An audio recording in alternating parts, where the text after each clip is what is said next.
Vincent van Gogh, texto e ilustrações de Mike Venezia, tradução de Valentim Rebouças.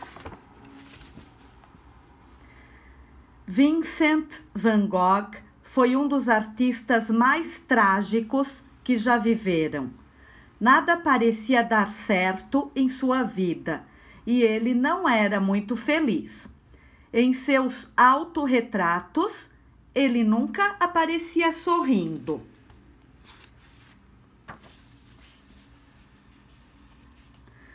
Van Gogh nasceu na Holanda em 1853 e morreu na França em 1890.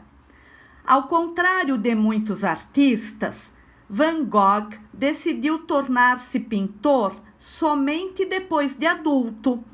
Antes disso, ele tentou fazer uma porção de coisas. Ele vendeu quadros em uma galeria de arte.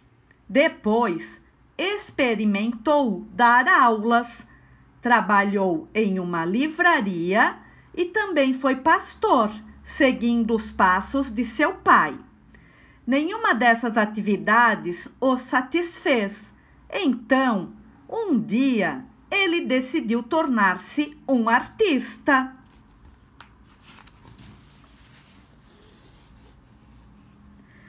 Como Van Gogh sempre dava o melhor de si nas coisas que fazia, passou por várias escolas para aprender tudo o que fosse possível sobre o desenho e pintura. Seus primeiros desenhos retratam as pessoas pobres que ele conheceu no tempo em que pregava. Algumas características desses desenhos permaneceram em seus trabalhos futuros, como as linhas e as formas fortes. Neles, o pintor deixa transparecer os sentimentos que nutria pelas pessoas comuns.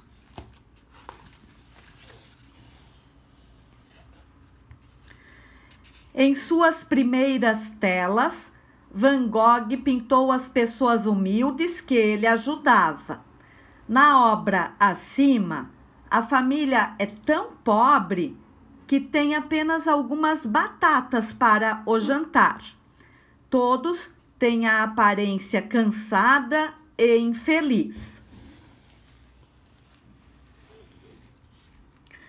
As cores nas primeiras pinturas de Van Gogh são tristes e sombrias. Ele queria mostrar a todo mundo como era dura a vida dos pobres.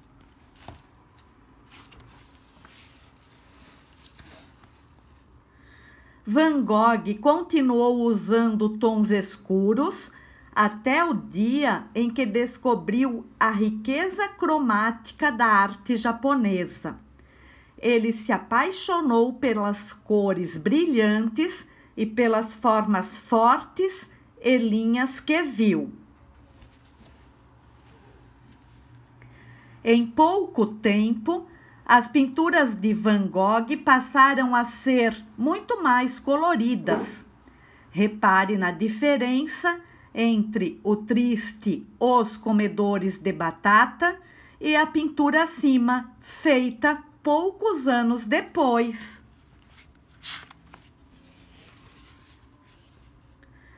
Sabe-se muita coisa sobre o que Van Gogh pensava e fazia, porque ele sempre escreveu muitas cartas para o seu irmão mais novo, Theo.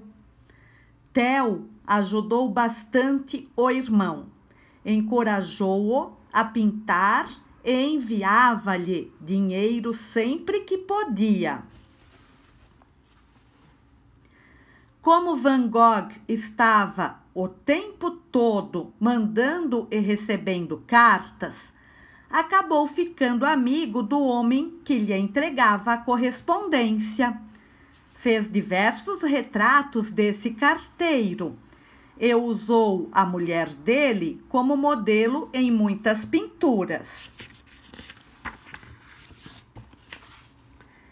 Em 1886, Vincent mudou-se para Paris, na França, para viver com Theo. Na época, Paris era o centro mundial das artes. Como o negócio de Theo era compra e venda de pinturas e Vincent queria tornar-se um artista, aquele parecia ser o melhor lugar para ele. Theo apresentou seu irmão a vários pintores, enquanto viveram em Paris. Embora naquela época pouca gente os conhecesse, muitos desses pintores se tornaram artistas de renome mundial.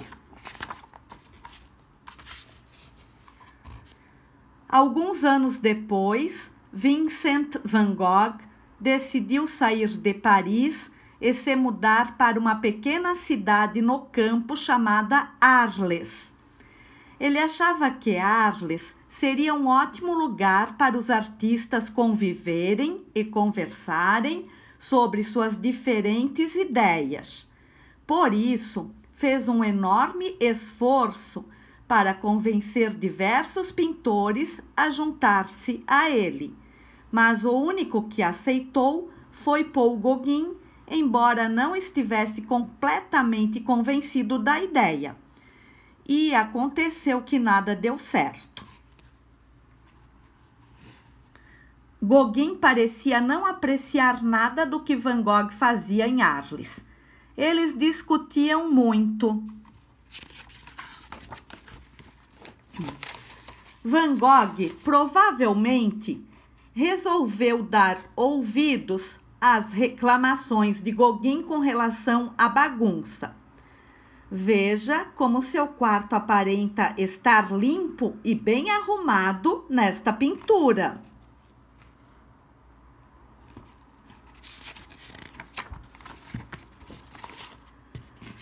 Um dia, depois de uma acalorada discussão, Gauguin finalmente decidiu deixar Van Gogh e retornar a Paris. Van Gogh ficou desesperado. Ele desejava sinceramente que as coisas dessem certo entre eles. Van Gogh sempre tivera problemas para lidar com os próprios sentimentos. Algumas vezes, ele ficava tão nervoso e perturbado que ninguém conseguia acalmá-lo. Dessa vez, ele ficou tão furioso que cortou um pedaço de sua orelha. Depois disso, Van Gogh ainda pintou alguns retratos de si mesmo. Ele parecia ter se arrependido de ter feito aquilo. Vincent van Gogh piorou muito após a partida de Gauguin.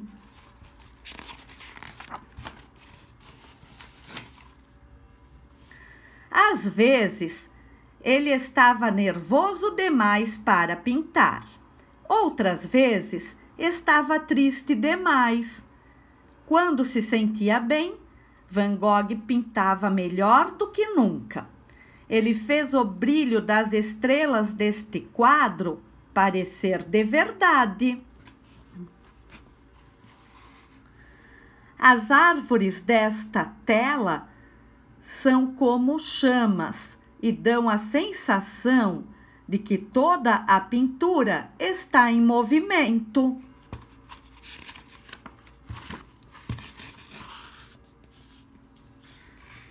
O sol desta pintura de Van Gogh parece esquentar mesmo. Quando olhamos para ele, quase temos vontade de colocar óculos escuros.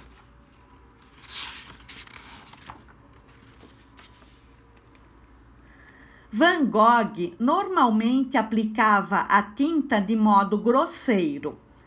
Às vezes pintava tão rápido que nem misturava as cores. Usava as tintas direto do tubo. Van Gogh usava tanta tinta que estava sempre precisando de mais. Ele preferia ficar sem comer a ficar sem pintar. Assim, para comprar mais tinta, ele passava fome a maior parte do tempo e sua saúde era ruim.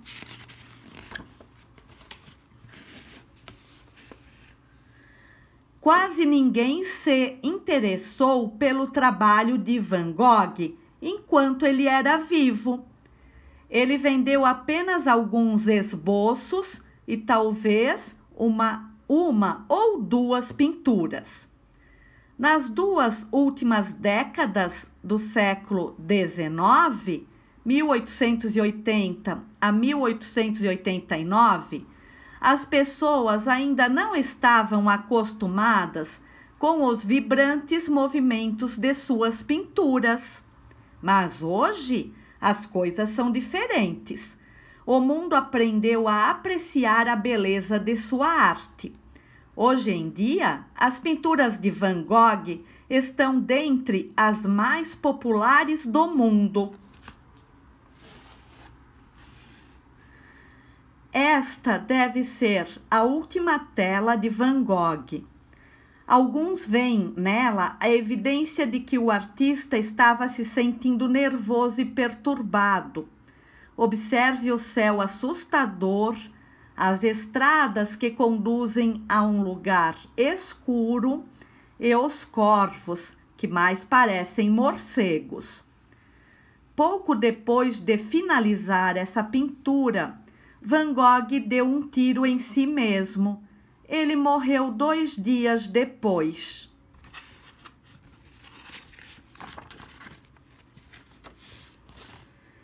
Van Gogh deu vida às suas pinturas com o uso da cor. Seus tons são tão vibrantes e belos que quase podemos sentir o cheiro das flores que ele pintou, ou ainda nos ofuscar com o brilho do sol.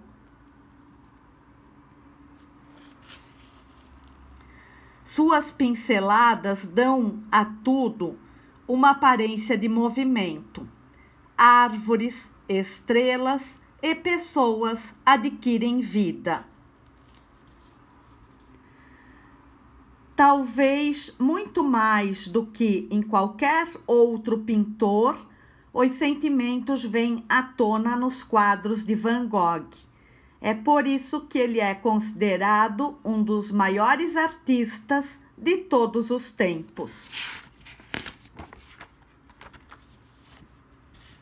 É muito melhor apreciar pessoalmente os quadros de Van Gogh do que ver as reproduções que apresentamos aqui.